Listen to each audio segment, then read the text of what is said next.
আগামীকাল জাতীয় ত্রয়োদশ সংসদ নির্বাচন। একটা কথা মনে রাখবেন, এই নির্বাচনে যাতে কোনো মায়ের বুক খালি না হয়।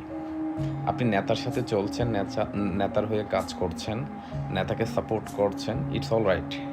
বাট আপনি যদি মারা যান কোনো ধরনের কোনো অপ্রত্যাশিত ঘটনায় কিংবা মারামারিতে, আপনার নেতার কোনো কিচ্ছু যায় আসবে না।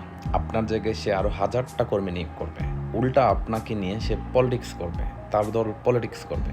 বাট যেই জায়গায় বা যারা সাফার করবে তারা হচ্ছে একমাত্র আপনার ফ্যামিলি, আপনার বাবা, আপনার মা। সুতরাং কাজ করার আগে চিন্তা করবেন, বিবেক দিয়ে কাজ করবেন।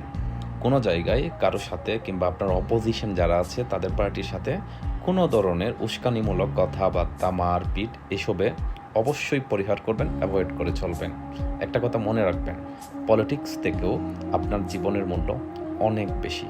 আরও একটা কথা মনে রাখবেন, আপনার ফ্যামিলিতে আপনার বাবা, মা, ভাই, বোন, ছেলে, সন্তান, স্ত্রী সবাই কিন্তু আছে। সবার কিন্তু ভরসার খুঁটি আপনি। সো কোনো ধরনের মারামারি, হানাহানি, হিংসা, রেষারেষি এসব করা যাবে না। এসব থেকে অবশ্যই নিজেকে দূরে রাখবেন।